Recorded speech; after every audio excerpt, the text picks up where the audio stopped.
Dispatch. They've got about 5 seconds to go. And watch these two Nissans get off the starting line, and I don't think too far behind them will be Mark Gibbs.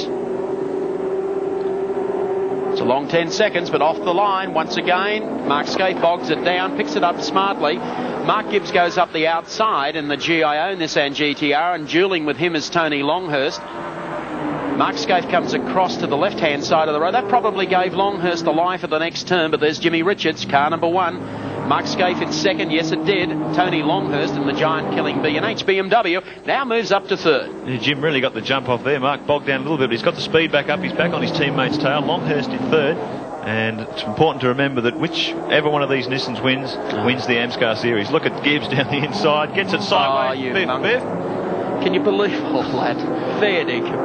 I know I get into terrible strife every time someone says something incorrect about Mark Gibbs, but Mark is coming tearing down here, and I think finished up. He's gone off. Yep, he's locked them all up and gone into the tyre wall down there. Here comes the rest of the field. Well, that little move I think has probably waved goodbye to Tony Longhurst's chances, but Paul Morris, a youngster in car number 23, the second of the B&H cars, has done a splendid job this season. Now he is right up behind the two Nissans. Word is Longhurst is headed for the pits, so Tony's out of the picture. Mark Gibbs, meanwhile, is trying to get his car going down at stop corner. Back at the front, Jim Richards leads Mark Scaife, and Paul Morris, the only remaining B&H BMW representative on the track, doing a great effort in third place here. Well, Gibbs has got back out of the racetrack or across it, but that doesn't really matter. He's parked it on the grass there somewhere. Mark Scaife, the door is left open for him to come through. Paul Morris just sits there, but Jim shuts that option off as we take our Nissan race cam up to the right hand and brings them back onto the start finishing straight. And that will show you Mark Scaife starting to run away a little from Jimmy Richards, and Morris is glued all the way to the tail of Richards' car as they come to the top of Skyline. There's Tony headed for the pits. No, he's heading back out again. He's been in and going. Yep. Yeah, it was another slow start from Scaife off the line. Jim got away very quickly.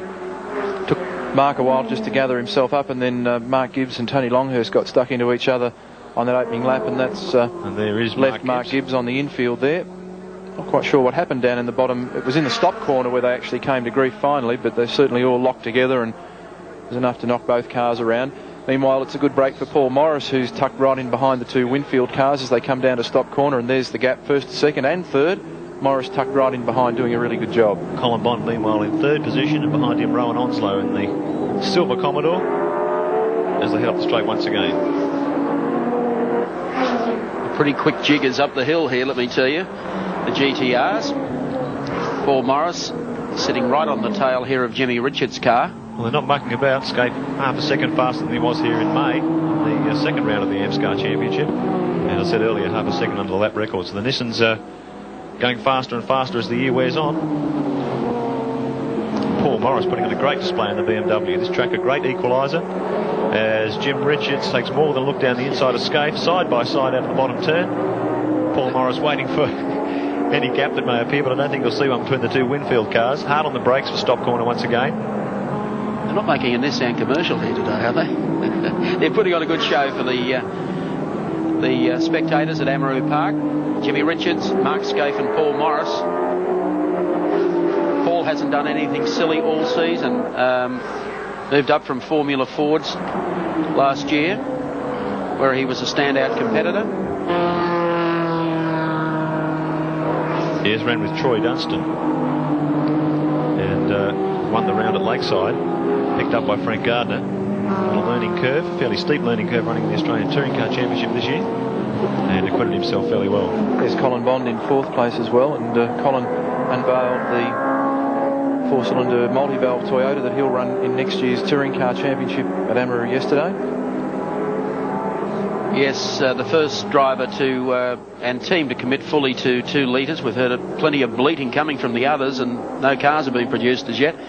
But Colin Bond here at the circuit yesterday, unveiling their new car for season 93. They'll be running it in the 2-litre class. And he's teamed with John Smith, very well-known motor racing professional, and Smithy and Colin will team together next year for Team Toyota Caltex, and that should be an exciting package. Well, there's Bondi exiting the loop.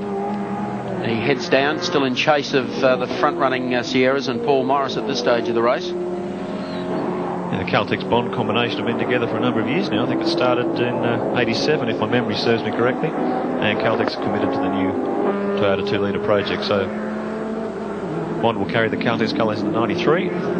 So the two Winfield Nissans still continue to lead.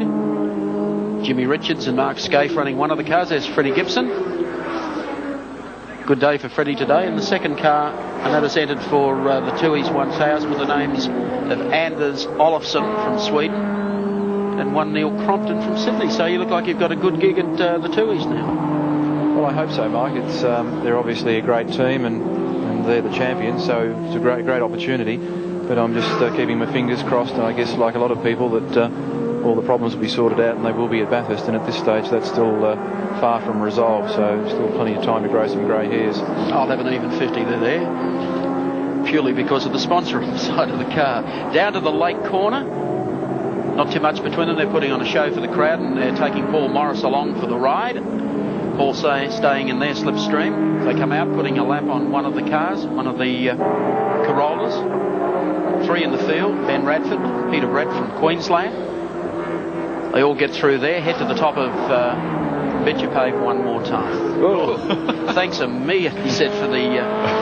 Paul Morris drives through the dust cloud. The car's been clipping that fairly regularly this weekend. More and more speed out of the cars, cutting the circuit down as short as they can, bring a bit of the scenery onto the track. Now, they've had a superb season in the Shell Australian Touring Car Championship. Marvellous series. Plenty of... close, hard racing. I know there were a lot of people into being very aggro about the handicapping at the start of the season, but it really did produce fantastic racing. Well orchestrated series put together with Tommy Smith and his people from Shell and Tim Schenk and Noel Southey from Cams. 93 promises to be even closer, even better. Meanwhile, Tony Longhurst has climbed back up to 7th position after his pit stop. I know he's just nailed Rowan Onslow there in the Commodore, so he's climbing his way back through the field as well. 2 laps to go.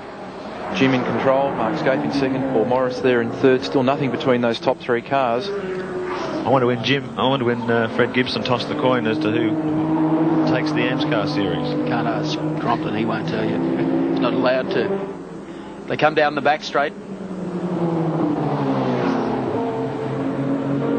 Jim to the left-hander.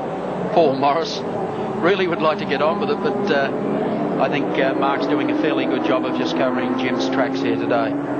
Historic occasion too, I guess. The last appearance of the GTRs at Amaroo Park. The last New South Wales outing before the Tui's 1000 in October. It promises to be a fabulous race. Wide open this year because of the weights and penalties. Last lap board coming out. We know that Tony Longhurst with the Venezuelan driver Johnny Chicotto will be there and right amongst them. It's not getting any easier for Paul Morris. Certainly the body language from both the cars and looking at that lap board suggests they're not mucking about. They're right on the limit at the moment as they thread their way through traffic. They're into the high 51, so they're not fooling. Certainly pretty quick. Last lap. Paul Morris hasn't been shaken from this 2-car leadership battle. Good performance from the B&H youngster. Yes, he's returned for his team. A good result here today. They go to the lake corner for the final time. Work the short straight up to the right-hander. Checkered flag. Ready to unfold for Jimmy Richards. He's played rear gunner most of the season. Today, it's his day at Amaroo Park. Richards across the line. Teammate Mark Scaife in for second. Paul Morris picks up a very, very good third placing out of that, and Colin Bond in fourth. Let's check them out for you on the Shell race score. Richards the race winner over Scaife. Morris in third. Bond in fourth. And from Sylvania Waters, Michael Donaher picks up the fifth.